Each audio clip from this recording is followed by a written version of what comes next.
All right, everyone, welcome. We're just waiting for a few more people to sign in here. We got to let them in the waiting room, but just sit tight, and we will be getting things started in about 2 minutes. If you have any questions you want to get in early, just go to the bottom of your screen where it says chat, go into the chat box, and that's where we're going to be taking any questions for the evening. So any questions, just go right into the chat box at the bottom. Okay, while we're waiting just to get a few more people in, and I'm going to add you to the spotlight here. Mr. Hayward, this is the man who created all this, who created the Baseball Health Network. So while we're waiting to let some people in here, Steve, I'm going to let you introduce yourself and tell everybody how we got to the Baseball Health Network, since you're the founder of this thing. Okay, well, like Eric said, my name is Steve Hayward, the founder of the Baseball Health Network. I want to thank everybody for joining us. I really appreciate you taking time out of your schedule. You might have one eye on the Yankee game, one eye on us, but that's okay. This is the first of a series of webinars that we're going to do from now throughout.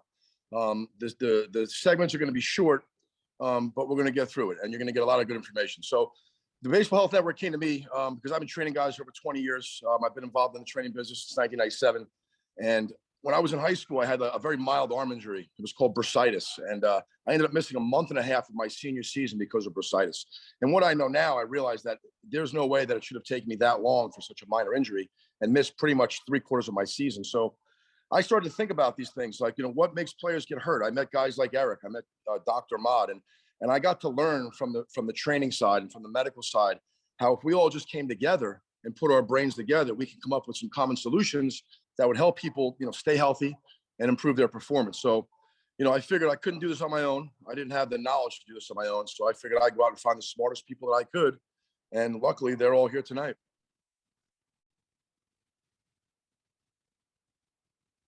Eric, you're muted. Being a bad host, I muted myself. So here's what we're going to do. Let's give you a quick rundown of how tonight is going to go and what you can expect, because we do have a lot to cover in a short period of time. And just kind of let you know that you've all been muted. What we're going to do is highlight each speaker as they go. And if you want to communicate any questions whatsoever or have anything you need to get to us, just go into the chat box. That's if you're not familiar with Zoom, just go on the bottom, look for chat, click on that, and that's where you can address questions specifically to any of us. If you would like any of us to answer any questions, we're going to answer them all at the end. We're going to leave a couple minutes at the end to address all your questions. So the way it's going to work is we're going to each take about a 10-minute segment. We're going to start it off with Steve.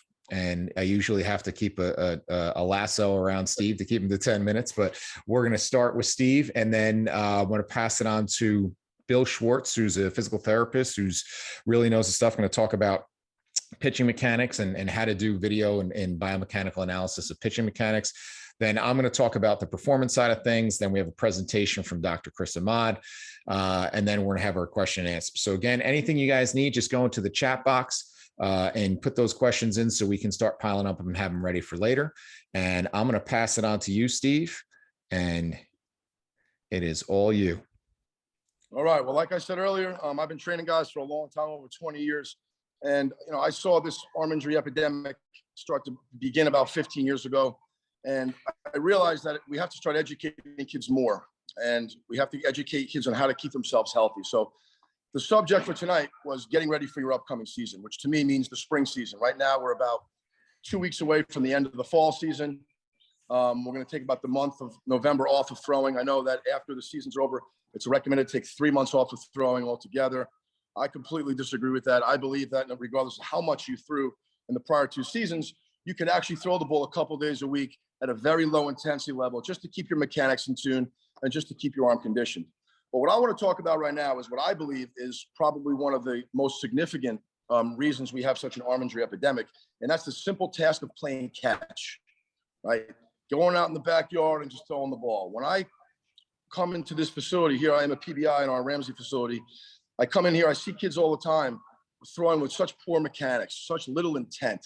There's no momentum. It's just kind of throwing the ball. And we wonder why kids are having arm issues, right? So our goal as a thrower, my goal as a thrower, is to minimize the amount of work that my arm does by utilizing my body, right? So we got to do a much better job as coaches and as players of taking more pride in our game, especially when it comes to playing catch.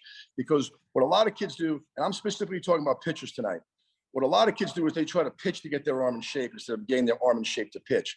We have to do a significant amount of throwing prior to the season because we're seeing a lot in the spring season, especially, you see a lot of overuse injuries. And you know, the panel, we talk about it all the time. These overuse injuries are only overuse injuries prior to the underuse prior to the season, right? So if we would build our arms up and stress our arms enough to get ready for the workload that it's going to endure in the upcoming season, we would see a lot less injuries. So playing catch. What do we need to do in order to play catch properly? Well, first thing we need to do is grip the ball properly. We have kids in here from 5 years old. We have major league players that train in here, right? We have to grip the ball properly. And when I see young kids on a regular basis, it's almost super consistent how inconsistent kids' grips are. Kids will grip the ball with their thumb on the side. They'll squeeze the ball, their middle fingers off to the side. We want to get more centered in the ball. And if you look at the size of my fingers, most people have a difference in their fingers. We want to get our longer finger more towards the center of the ball, where most young kids will have that middle finger way over to the side. So if we're throwing way over to the side, that ball is going to leave my hand, hit my finger last, and cut. What we want to do in order to build our arm strength up and to increase our velocity is we want to throw the ball in a straight line. We want to throw the ball with good rotation. It's very hard to throw the ball with good rotation if our grip is all over the ball. So we want to make sure, number one, that we grip the ball properly. The second thing, again, talking about pitchers playing catch, we have to line our body up. If you watch young kids play catch, when I say young, I mean from T-ball through high school. You watch kids play catch and their partner will be in front of them and they'll do this, so their shoulders and their hips are lined up to go over there, but they're throwing the ball in this direction. So, they're using way more of their arm than they should be. So we have to get proper alignment. We have to line our bodies up. And I know there's coaches out there and there's certainly parents out there that always tell their kid, stop throwing like that. They have to start to take some pride in their game. So the first thing is lining our body up, getting our body sideways, just like we're going to be throwing a pitch, right? We got to get good direction towards the plate. A lot of younger kids, again, up through high school, will step off to the side. A lot of kids will get into the front of their leg, into their quad, and they'll step across their body, all losing direction to the target, forcing us to put additional stress on our arm in order to get the ball to the target. So we want to do a much better job of our body going straight. Some momentum toward target, and the front side is a big thing. A lot of kids that come in here, they're taught to kind of reach with their glove, reach out. I'm not a big fan of that because if you do that, you're this close to opening up your front side. So what I believe is keeping the glove in front of my body. When you're breaking your hands, you want to keep the glove in front of your body, right, with a nice smooth arm swing, and then keep our glove in front of us going straight, right? I can't get into the mechanics because of time, but we have to have those things. We have to have alignment. We have to have direction, and we have to have momentum staying through the ball. Now, the big question is, how much should my son or daughter be throwing to get ready for the spring season? So again, we're talking about the end of the fall season. So my question would be, how much did you throw in the spring and summer? If I have a high school kid that threw 60 innings in the spring, 50 innings in the summertime, and another 15 or 20 innings in the fall, that kid's over 100 innings. So that player should take a little bit more time off of high intensity throwing, right? If a player threw 8 innings in the spring, 30 innings in the summer, and 10 innings in the fall, he doesn't need to take that much time off of the high intensity throwing. So I'm going to get a little bit into the 3 types of throwing that I use here, just to make things a little bit more understandable to certain kids, because a lot of kids don't really understand percentages, throw at 50% or 60%. They don't really understand that. So the 3 levels of throwing that I use are massage throwing. Massage throwing is it's basically like a massage. It's just a nice, easy throw. I'm not trying to put any stress into my arm. I just want to work on my upper body mechanics, make sure my arm action is good, make sure I'm staying through the ball, I have a good finish, and I'm throwing the ball at a very low intensity. I can do that close range. I can do that further away. For high school guys, you can do up to 150 feet where you're just shuffling and getting a nice little massage throw, trying to let your arm, sometimes when your arm doesn't feel good, that's how you make it feel good. That's what you do when you're trying to recover, the massage throws. The second level of throwing I like to throw are firm throws. We're not throwing the ball hard, but we're throwing the ball with some intensity. We're throwing the ball with velocity. We're trying to get really good spin on the ball, and we're trying to snap the ball to our partner, right? The third type of throwing is stress throws. We have to stress our arm. If we're going to be pitching during the season, we have to stress our arm prior to the season so our body can adapt to the workload. Your body goes through some crazy adaptations. Your tissue, your muscle, it gets used to the movements, okay? It gets accustomed to it, and you can start to increase your endurance if you do it gradually, and that's the key, right? The key is doing it gradually. When I was a young kid, to try to tell me to throw the ball 50 or 60%. I had no concept of that. Okay. I had to be throwing the ball fast or I wasn't able to throw it accurately. We have to teach kids to throw the ball at different intensity levels, the massage level, right? The firm level and the stressful level. And we have to teach them how to throw balls at each one of those levels. Now, when we talk about building up to our top speed, if we're talking about the wintertime, the training's going to start in December. It's going to go December, January, and February here in the cold weather months, right? We don't need to be outside. We don't need a whole lot of distance. We just need somewhere to throw. We can throw in our garage. We can throw in our basement. I have a net that's about 12 feet behind this camera right now. I don't need any more distance than that to get my arm in shape. I can do it in my basement, right? So what I try to tell kids is when you're throwing, you want to try to make 80 to 100 throws every day. And when I first say it to some people, they can't believe that I'm going to ask them to make that many throws. So let me just explain how you get your arm into shape and get it feeling good. I start out here about 12 feet from this net. I make 25 throws, right? Massage throws. I'm throwing this ball at 40%, with as perfect mechanics as I can. I back up 5 feet. I throw another 25 throws. So there's 50 throws right there, and I haven't gotten more than 20 feet from the net. Now I get to my third and fourth round, I can start to add a little bit more high intensity. I don't want to get to the stress throws, especially in the first month. I want to stay from the massage level to the firm level. I don't want to throw the ball any harder than that for the first month. And I should be throwing a ball 2 to 3 times a week in the month of December. Once I get to January and February, I should be throwing the ball 4 to 5 times a week. 2 of those times should be high intensity days, and the other days are massage to firm days. But we have to throw according to how our arm feels. That is the key. That is what I want people in the baseball health network to understand. In my pitching programs, you're going to feel stuff in your arm. You have to learn how to take care of yourself. We can't shut our arm down and pack it in ice cubes every time it doesn't feel good. Every time it doesn't feel good. Sometimes your arm's not going to feel great when you start throwing. But if you spend some more time in that massage level of throwing, you'll see over time your arm starts to feel better. Okay? So the key is this. We have to get our arms in shape in order to pitch during the season.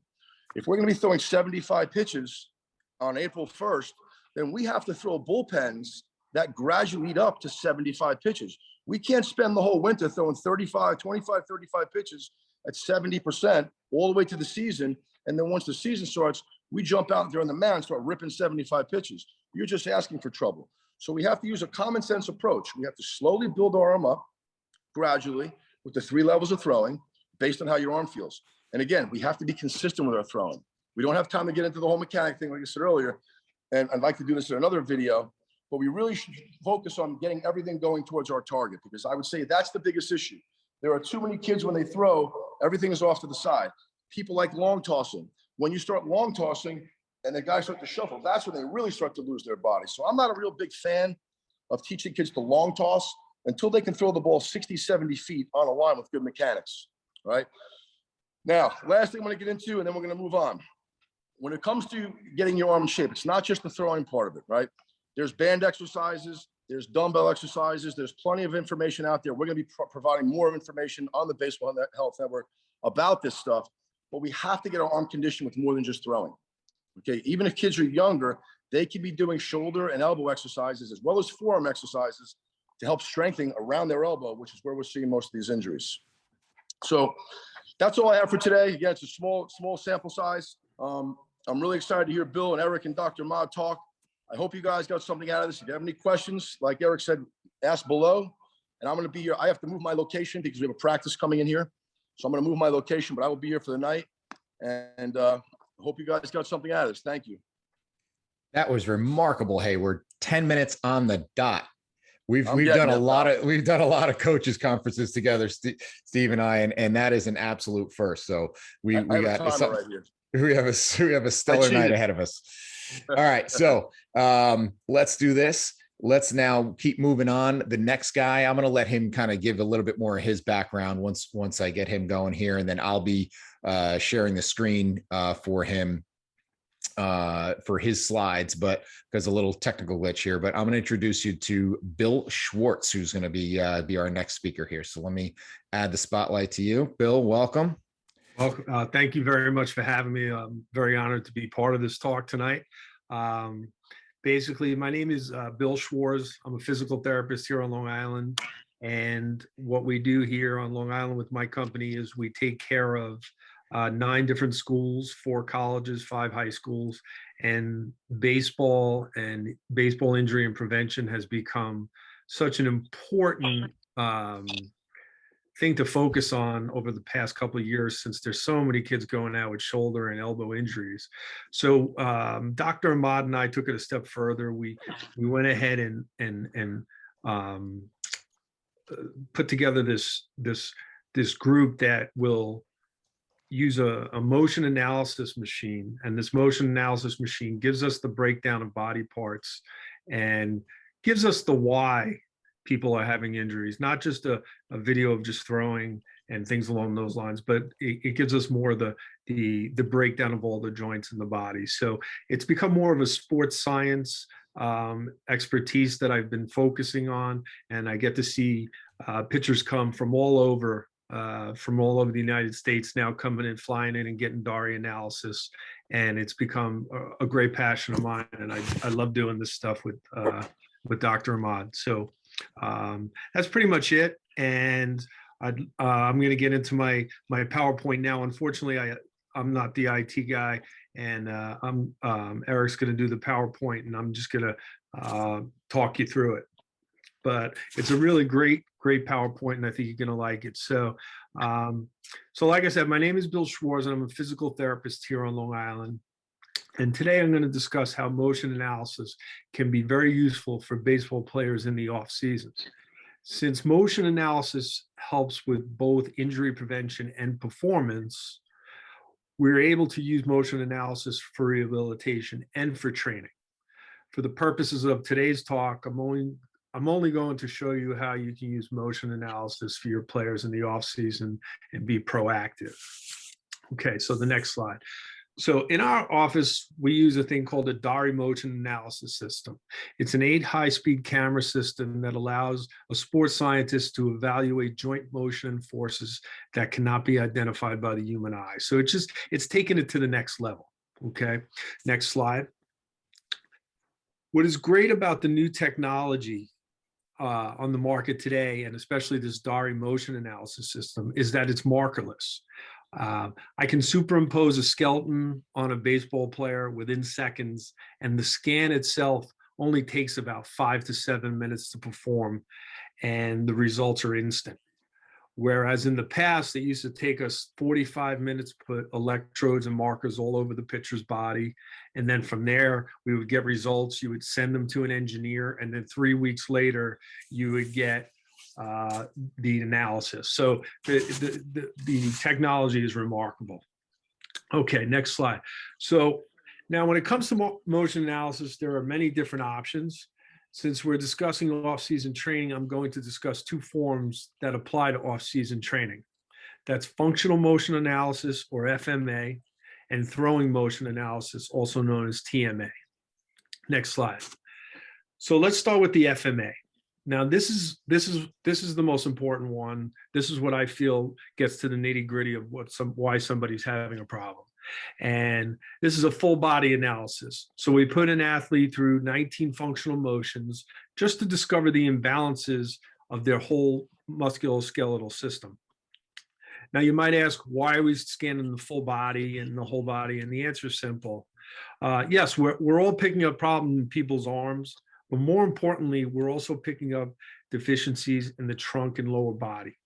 Now, all the new studies now are showing that elbow and shoulder injuries can be due to limitations in the hip and spine mobility areas. These hip and spine deficiencies disrupt the normal kinetic chain for throwing, and this results in pitchers trying to throw harder using only their upper body, leading to obvious breakdown. So it's a scan of the whole body. It gives a breakdown of every single joint. Now think about it. If you have 2 pitchers throwing 90 miles an hour, one of these pitchers has good hip and spine mobility and the other does not. And then one has a fluid kinetic chain for throwing and the other does not. Yet they're both throwing 90 miles an hour. Simple Q&A. Which of these 2 pitchers throwing 90 miles an hour is going to lead to elbow and shoulder injury? And that answer is pretty obvious. Okay. All right, next slide. So after going through the different joints, it should be obvious as to why FMA is so valuable. It's being proactive and is an ideal way to steer your off-season training based on you as an individual. So we may take baseball player A and say, wow, he's got some hip mobility issues. Not only are we going to do a strengthening program, but we're going to focus on some extra hip mobility and correction exercises for him or her. Baseball player B might have something in his lumbar spine where we say, okay, he's got to work on trunk mobility and add that in as corrective exercises along with his program for strengthening and conditioning. So it really individualizes and personalizes everybody's program. So next slide, if you don't mind, I'd like to just bring up a quick case review that proves my point of full body analysis being so important. Several years ago, a D1 program near our area asked us to analyze their pitching staff because the previous year they had 4 Tommy John surgeries. Now, was the cause just the usual internal rotation or GERD or deficiency in their arc of motion? Next slide. Answer was simple. Not even close. Next slide. What all 4 Tommy Johns had in common, and the only way we could have picked this up was with the Dari motion analysis, was 1, the lumbar rotation tightness to their throwing side was the same in all 4 pitchers, where they all had less than 20 degrees rotation to the throwing side. 2, their push-off power was less on their mound leg than their non-mound leg, which means they were not using their legs to throw. And 3, they all had hip abductors less on their mound leg, which reduced their stride length, which also increased the torque at the elbow. So it was a pretty obvious reason why. And if all 4 had the same thing, it's a clear indicator that this is what we need to do for our pitchers in the long run. Okay, let's go to the next slide. Now, the second type I'd like to discuss, the second form of motion analysis, is throwing motion analysis. And this should always be done when the player is healthy. And it's valuable because it gives each player a healthy baseline. So basically, all you're doing here now is you're not doing functional analysis. All you're doing is getting on a mound, throwing 3 to 5 pitches, and it reads out data of basically, next slide, I'm going to show you what it shows you. And it may be difficult to see this slide, but I couldn't leave it out because of the unbelievable information it gives us. It gives us arm, hip, and trunk motions and velocities during the phases of foot contact, arm cocking phase, and ball release. It also gives us angular velocities and timing of pelvic rotation, trunk rotation, maximum knee extension, maximum elbow extension, and maximum internal rotation of the shoulder. So basically, this is your normal as a person, your healthy baseline. So why do we do this in the off season? And the reason is to get just that healthy baseline, take the throws, do the pitches, take this information and tuck it away, and hopefully you never have to use it. And that's the second form that we use in the off season. Now, when does it become pertinent? And the answer to that is, what if something or performance changes? So we can go to the next slide. What if velo drops, or your location is off, or you start to develop some sort of tightness in your arm or your elbow? Easy solution. You go right back to the throwing motion analysis. You throw 3 to 5 throws again, and now you take that new data sheet and you take the healthy baseline and you put them next to each other, and you find out the exact area where the problem is coming from, and that's your answer. It's actually that easy. And then the last slide, I'd like to just show you a quick video of how we do it in our office, and I'd be glad to, after that, answer any questions.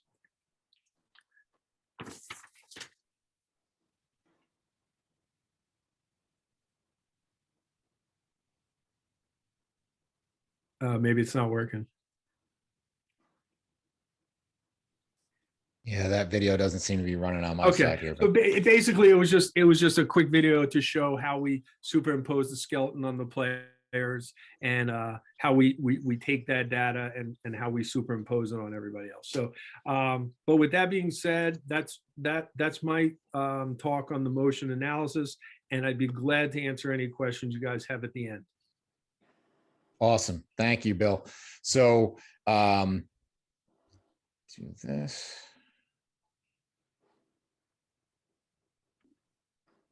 Okay, so now quick introduction for myself is my name's Eric DeGatti. I'm the performance director for the Baseball Health Network. I met Steve, probably 15, almost 20 years ago.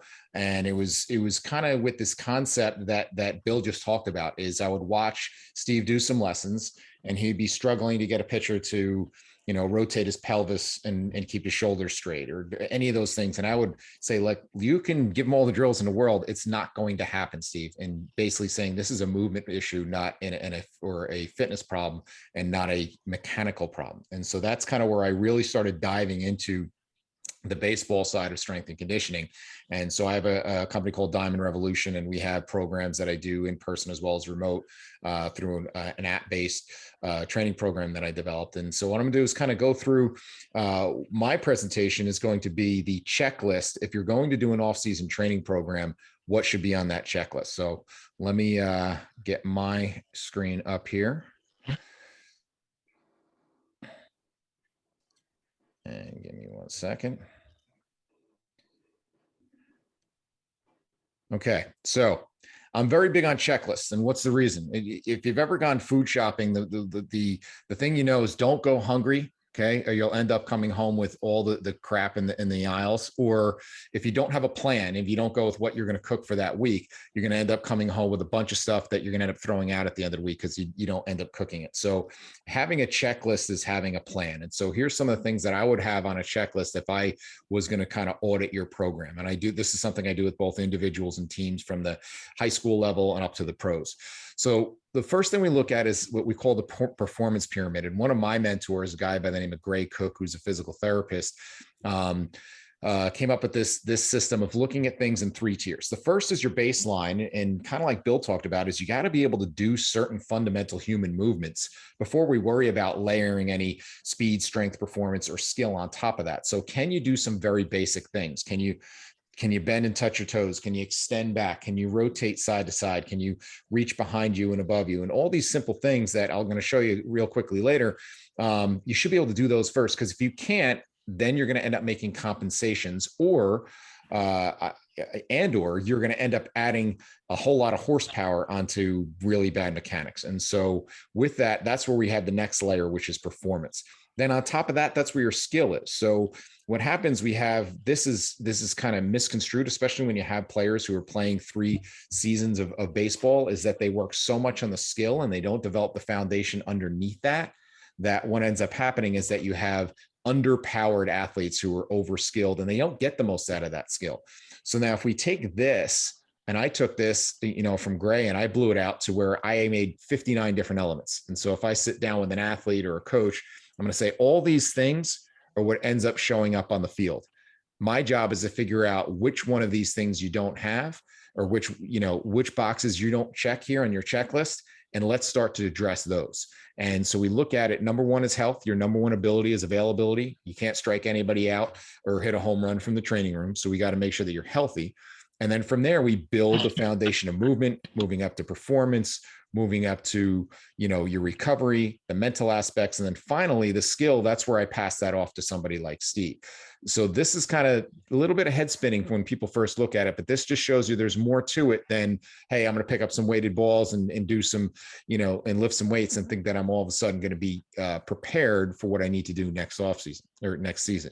So the first thing we look at is, can you move? Do you have basic mobility and movement? And this is a pro pitcher that Steve and I both work with, and just looking at, does he have fundamental movement? And this is something that we check regularly, because as Bill said, we got to see if there's any deviations from the norm. So when he comes in to train, I got to see, is he prepared to do that? Can he flex? Can he extend? Can he rotate?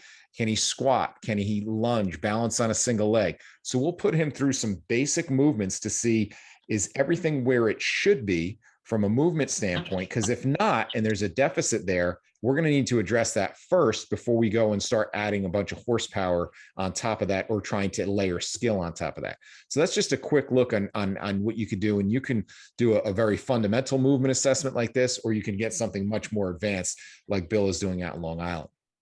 And then from there, we can move on and look at the next thing, which would be considering with movement. People say, well, how much movement do you need? And that's where I have this discussion about extremes and norms. So if you look at this picture and you see their arm back in this freaky position, which we call layback, a throwing arm should have about 180 degrees of what they call total arc, from when it's all the way at the back end into this layback position till it's all the way in its follow through. The average person walking on the street doesn't need anything close to that, and it may not even be advantageous for them to have. So when we look at our movement testing, you got to make sure that your movement testing is specific to the demands of a throwing athlete, because just because you have enough range of motion to go about, your health, your daily activities throughout your day, does not mean you're prepared to throw a baseball. And, Dr. Ahmad will talk about this layback position. If you don't start developing that by the time you get into your developmental years in puberty, you might not ever get that. And you actually develop bony changes if you look at someone's x-ray of their upper arm and a thrower on their throwing side versus their non-throwing side. Then there's also the issue of hypermobility.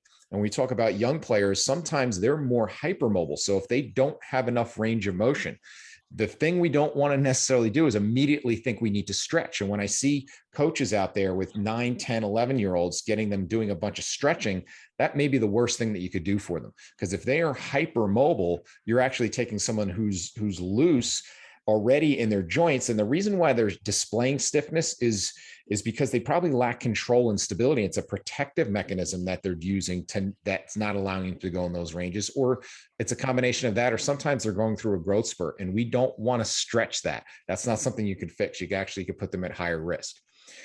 And then here's where we look at control. So if we look at the control, some of the simple tests we'll do is, can you control your pelvis? Because that's where a lot of this movement, comes from. So can they tuck their hips under? Can they arch their back? Can you freely rotate your pelvis without moving your shoulders? Because if we watch someone throw and you look at someone, and I just grabbed this video of Scherzer, watch their belt line, right? When you watch his belt line, once that foot hits the ground, the first thing that's going to happen is he's going to fire that belt buckle towards his target, and see that swiveling rotation of his pelvis. Well, that simple test on the left, if they can't do it in a controlled environment, they're certainly not going to do it at full speed once everything gets going. So we need to see, can you control your pelvis? And that's just one example of one area we'd look at. Now, the next thing is, once we create control and awareness of what that actually looks and feels like, now we got to add some strength and stability. And this is two youth players that we have. One of them is actually one of Steve's sons. And I've watched and see if you notice a difference just between these two kids. And all we did is ask them the same thing. We said, set up your hands in this position, do a push-up. Now, notice the kid on the left kind of wiggles up like a worm, where Steve's son comes straight up, where there's a nice straight line from his ear to his ankle. Now, what does that tell me? Well, as soon as we apply force through their hand, which is basically what we're doing when we're throwing a baseball, there should be a linking in your nervous system that creates stability from your trunk and pelvis all the way up through your shoulder girdle and out through your hand. If that is not reactively happening, and that's what's happening with this young man on the left, then guess where all that stress is going to go? It's going to go all into their arm, because they can't connect through that kinetic chain that Bill was talking about. So we need to have the stability there, and then we can access and layer strength on top of that. Now, the next thing is a big thing that I think gets often overlooked, is the ability to decelerate and control motion. And this is a couple different athletes that we work with, and I'm just showing some examples of, can you control your landing?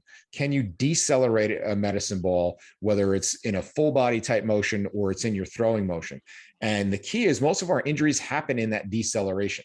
And so can you it doesn't matter necessarily how strong you are, but how quickly you can access that strength. And that's where these deceleration drills are a huge component of what we do in terms of preparing somebody to be ready to throw. Now, from there, the next step we look at is in kind of our little 5-point checklist here. And the videos, we got a lot of video here, so we've got to catch up. Give me a second. Is then you got to be athletic. Okay. And this is a problem when we have specialized kids who are playing hundreds of games of baseball a year, is they don't get time to be athletic. And so we need to develop their speed. We need to develop their athleticism, be able to jump, run, cut, do all these different things, and to be able to access that athleticism. So that's an important part that we need to have. Now, it can be done in the gym. It could be done by playing multiple sports, which we're going to talk about in a second. Here's some other considerations we need to think about, is that training is just the seeds, right? Is that we're just planting the seeds. The soil it grows in, that's what happens the other 23 hours a day. So you can have the greatest training program in the world, but if you're not getting enough sleep, you're not getting the right nutrition, it's not gonna do anything. So we need to make sure kids understand that it's just as important what you do those other days. The other thing is you need to be two things. You need to be successful, meaning we need to find the right degree of challenge that you're successful, but you're also that you're challenged enough. And that's where Steve kind of talked about having those different levels of intensity when you train. And then you have to manage the fact that you have multiple sports going on. So I use the analogy of the totem pole, and that the totem pole is a way that Native Americans ranked priority within the tribe. And throughout the season, certain things are going to take priority. Once this fall season ends, this is the only time what I do, the performance training, goes to the top of the totem pole, because now this is my only window to get at that 3-sport athlete, that 3-season athlete. So right now is our big time that we really need to focus on your performance training and put the skill on the back burner. And then as we get closer to season, that's where we'll focus more on that. So here's some of my contact information. This, again, for the people that have been asking, is going to be recorded. So you'll be able to access this. We'll be putting this up on our YouTube page. And then the next presenter, Dr. Ahmad, if you want to look at this picture from last night, that guy that's circled, that's our next presenter. Okay. He is in Houston right now. Okay. He is at the game in case, God forbid, anybody gets hurt. So with that, what we're going to do is I'm going to pass on what Chris has passed on to me. And we're going to show a short video. Hey, good evening, everybody, and welcome to our webinar. I'm sorry I can't be there in person. I am Dr. Christopher Ahmad, and I'm the head team physician for the New York Yankees, also the chief of sports medicine at Columbia University. And fortunately, the Yankees won last night. So I got on a flight with the team and arrived here in Houston early this morning, and just getting ready to get on the bus to head to the stadium for Game 1. Tonight's webinar is about baseball, and while I'm thinking about the New York Yankees, I am also thinking about our youth athletes, the college players, the high school players, and also the developing players in Little League. What we're talking about tonight is the opportunity to take advantage of the off season to get better as baseball players, to get better physically, to get better with skill, and also to get better with your health. There is nothing more devastating or crushing than being injured and losing a season. And on top of that, there's nothing worse than having an injury in the prior season that's not corrected in the off season, that gets you healthy for the upcoming season. To say it a different way, not taking advantage of the off season to get healthy that then impacts your upcoming season, affects 2 seasons, is extremely challenging and devastating to any athlete, particularly the baseball player.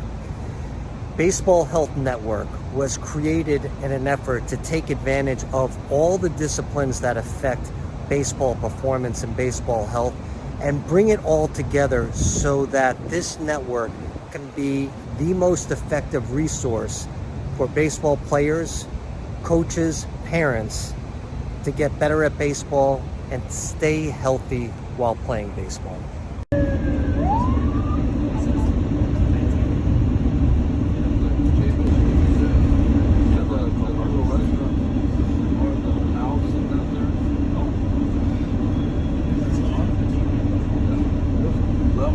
Parking lots on the other side. Oh, yeah. It's a little too loud here in the dugout to do the presentation recording, so I'm gonna head back inside where it's a little more quiet. The other injury that we should talk about is the UCL injury that often requires surgery and Tommy John procedures, or another operation we call primary repair with internal brace. And I'm gonna go over how injury seasonal timing can affect not only treatment timing, but also the type of treatment. Let's say, for example, you get injured in spring training and you have a UCL problem, a UCL injury, a UCL partial tear. You can elect non-operative treatment and try to get your UCL to heal.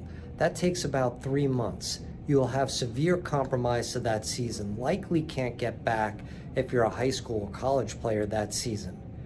If that's the case and you're not going to get back that season, there's a consequence to an attempted non-operative treatment trial that fails. Meaning if you try to get healthy, and it doesn't work, the length of time if you require surgery may then impact the following season. So you may end up having 2 seasons compromised. If you elect non-operative treatment and it fails, and you have a shortened window and need to get ready for the next season, let's just say you need to be ready in 8 months, your UCL, if it's a candidate, can be treated with primary repair and putting in an internal brace. Now, most people have already heard about this operation. If you've not heard about it, primary repair is when you take the ligament and the injury and you sew it back together and you put a brace that looks like a seatbelt inside the elbow, and it acts like a seatbelt that protects you and restrains you while you're in a car. It protects the UCL like a seatbelt and allows for faster recovery. How much faster? Standard Tommy John surgery is about 12 months. Recovery from a UCL repair with that brace is more like 8 months. It also depends on your position. So not only does seasonal timing affect whether you decide to have surgery early or not, it also may affect what type of operation you choose to have. Now let's contrast that to you get injured towards the end of the season. If you get injured towards the end of the season, your UCL is injured, you may elect standard Tommy John surgery, or you may elect repair with internal brace if you're a candidate. Either way, you're going to have a compromised future season. And that's the reality, and it's a challenging situation. Who's a candidate for internal brace surgery? The internal brace operation works well if you don't have chronic changes to your ligament. Chronic changes are your ligament gets thick, it gets calcium, the injury to the ligament is already so advanced that you can't repair it. The tissue quality is just too poor to repair, in which case you need reconstruction with the traditional Tommy John surgery. And the last thing I wanted to discuss is what happens if you injure your UCL with respect to career timing. Career timing is different than seasonal timing. Career timing is, are you in high school and do you want to play in college? Are you in college and do you want to increase your draft potential? Are you in high school and want to get drafted? The more future you have in baseball, the more you want a definitive correction to your injury problem. So, for example, if you're injured in high school and you expect to play professionally for the next 15 years and you injure your ligament, you may not want to try a repair with internal brace if your ligament has some compromise to it, such as a small ossification or calcium deposit in it. You may want to just go forward with Tommy John surgery.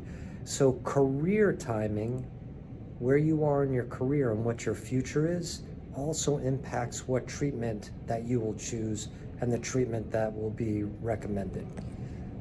Why do injuries happen at different times during the season? That's a great question. Sometimes injuries happen in the beginning of a season because there's a very sudden increase in the intensity of play and your body's not ready for it. Sometimes injuries happen towards the end of the season because of fatigue. Your body's fatigued. You may be dealing with some injuries that you can't correct during a season, such as having a small tightness in a low-level hamstring strain that's affecting your pitching mechanics. That can add stress to your elbow along with the fatigue of your muscles, and all of a sudden you have an injury to your UCL at the end of the season. And finally the question comes, well, why do I get injured in the off season? And for many college players who get injured in, say, the fall, why do they get injured? Part of the reason is your injuries to your ligament accumulate. What that means is if you have a small injury, say 2 years ago, then another small injury a year ago, and then another small injury 6 months ago, now you're playing in October, your ligament has gotten weaker, and finally it tears, even though you're not playing at the same intensity or competitive level. Injuries happen all year round, unfortunately, in baseball. Now this summary for what I'd like to go over for off-season care is the off-season, again, is a brilliant opportunity to get healthy, to get anything in your body that can be corrected, because other aspects of your body, such as a knee issue, an Achilles tendon issue in your ankle, a hip issue, a back issue, if they're not corrected, they can increase the stress on your shoulder and elbow. And if not corrected, you will have compromise to your upcoming season. I want to wish everyone the best of luck. I hope you're watching this at the same time as having the Yankees on, and I hope you're rooting for the team in pinstripes. Well, maybe we're wearing gray tonight since we're on the road. Okay, so let's go. The first one, I'm going to start off with you, Bill. Question about someone who's been having some shoulder stress while rehabbing a UCL repair surgery, currently in week 8 of mound progression. Any advice to reduce stress?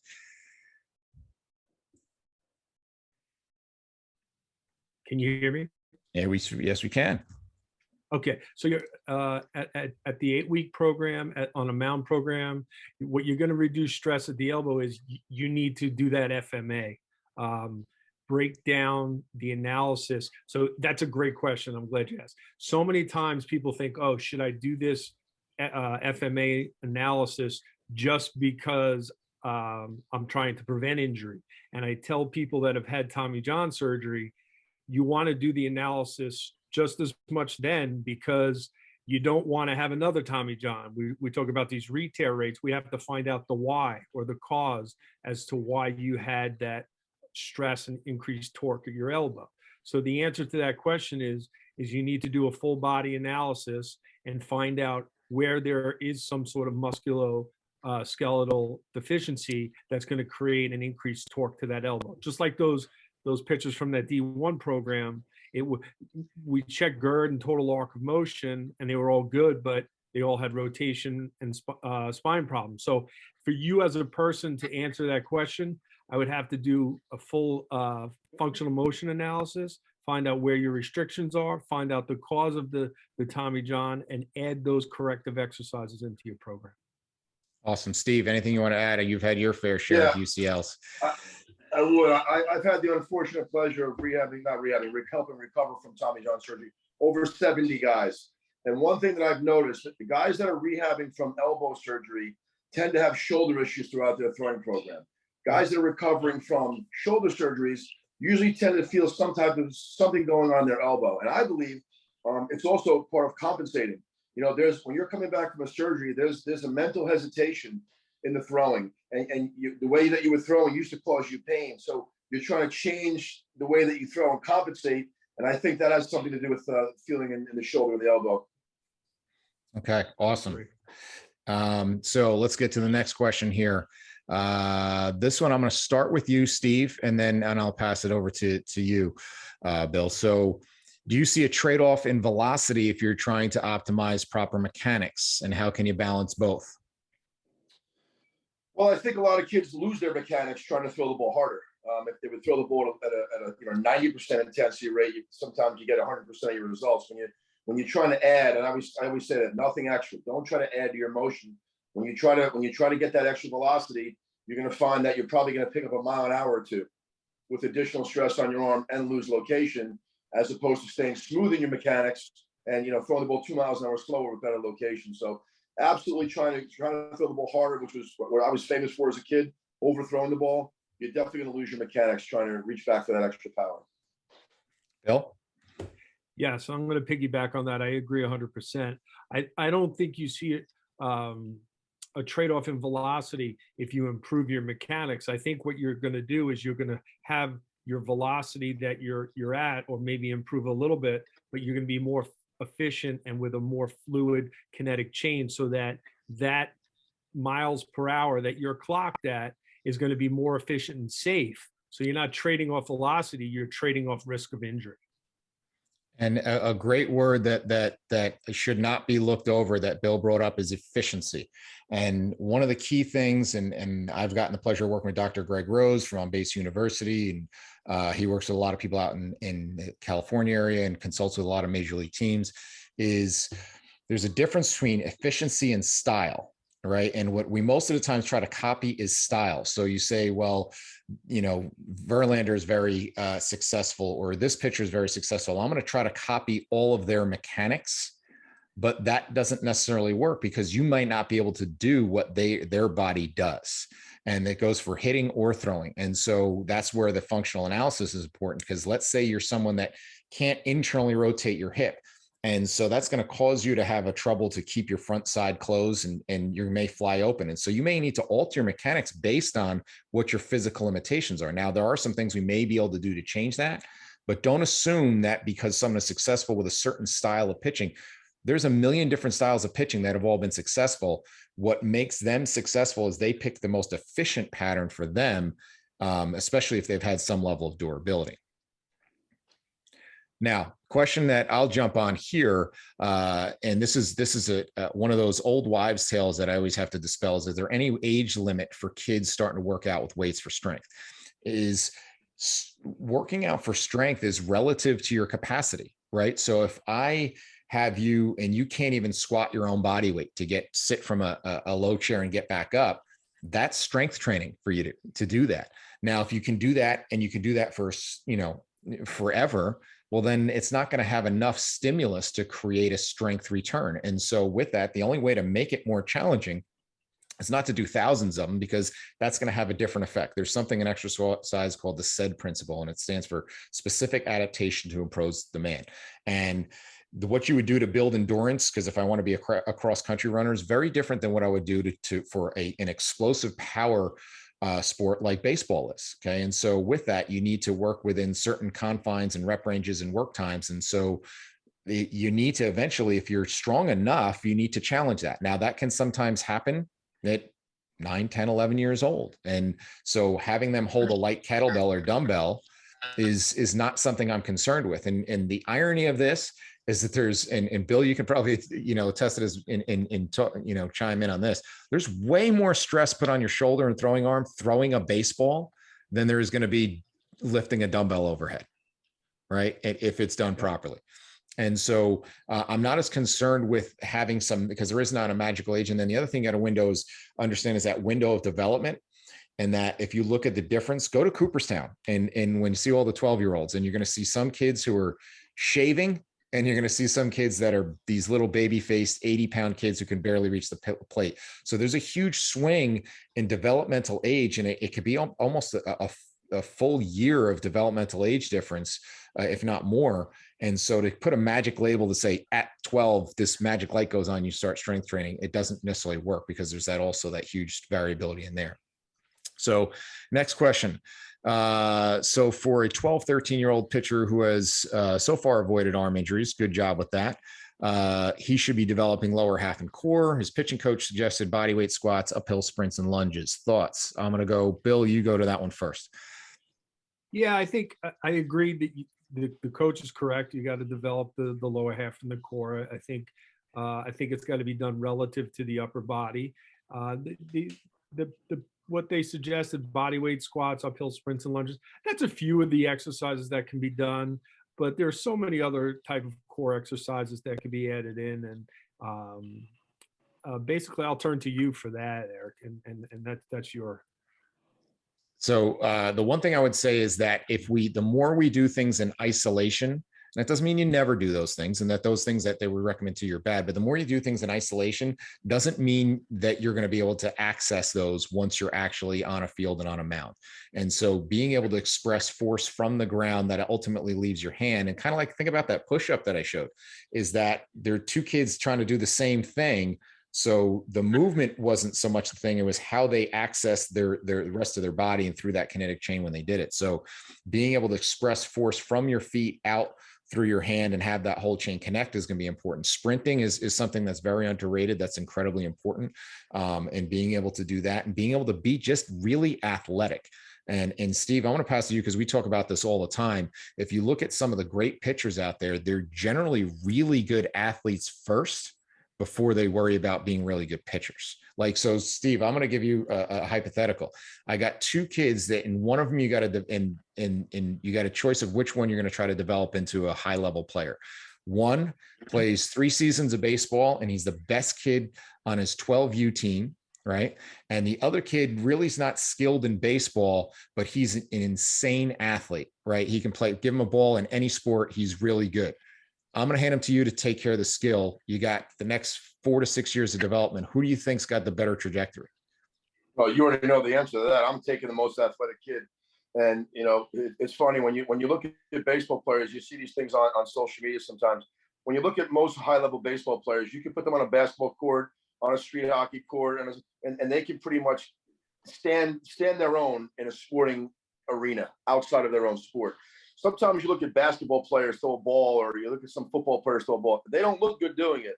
So 100%, the athleticism, I think, is and I think a lot of times in baseball training, we take away some of that athleticism by trying to turn kids into robots and be so mechanically sound that we take away their freedom to be athletic. But 100%, you give me the athletic kid, and I'm taking that kid every time over the straight baseball kid. All right, so we're going to wrap up. Our last question of the evening is a doozy, because I know this is a hot topic for a lot of things. And I'm going to get everybody's feedback on this, and I'll add my own. Is what are your opinion on weighted ball training and weighted ball exercise? Then it more safe for pitchers with better mechanics? Bill, you want to take the first dibs at that?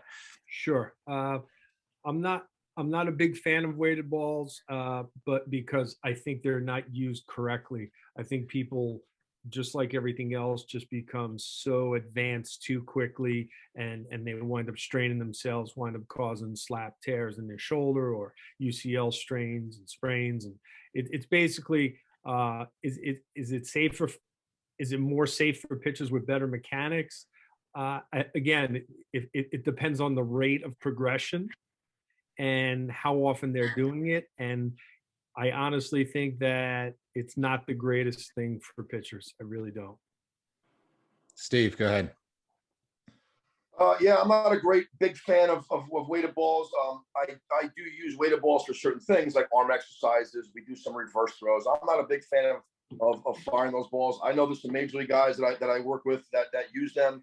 I also know a lot of college guys that use them when they were 4 years ago when they were freshmen in college, and now they're seniors, and they said they wish they never really did it. So I do think that weighted balls do have some uses, not necessarily firing the heavier balls.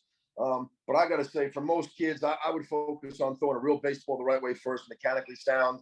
And I do believe that there's certain players at a certain level that could benefit from those, but I'm not a big fan overall. So the only two things I would add, because those are all great points, is number one, understand what the purpose of them is and where the genesis of using them is the idea of using a different size weighted ball is it's to either speed up or slow down your arm and basically manipulate your nervous system. Okay. So the idea is if I go from a 7-ounce ball to a 5 to a 3, my arm will move faster. Now, if you move fast with lousy mechanics, then yes, you're going to get really good at lousy mechanics. And then with that, are you at the point where you've even earned that right that you need to have your arm go faster? And everything else is intact leading up into that. So that's the one point, is understand why we're doing it. And then how you use it, as Bill said, is really important. I use them quite a bit, but I'm using them very differently. Remember I talked about deceleration? Well, talking about decelerating your arm is extremely important. So being able to use those to decelerate your throwing motion, not necessarily for acceleration, that's when I really leverage those and use them quite a bit. Being able to kind of soften and slow down your arm in after release is more of where I will use those.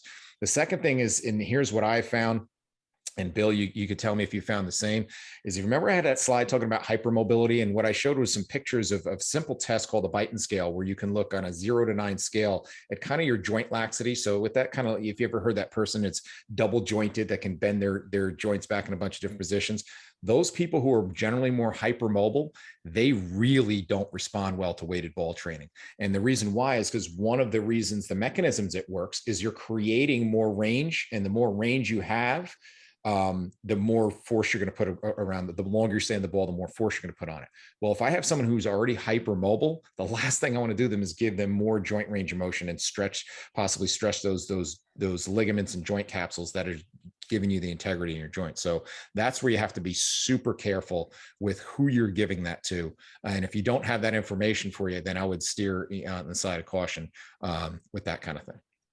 So if you didn't get your question in, that's okay. You can still get to us. We have all our social media outlets, and I'm going to put that that slide up and share that, where you can get to us with all those things. But if you have any questions with that, you can access us through social media, and you can get to us that way.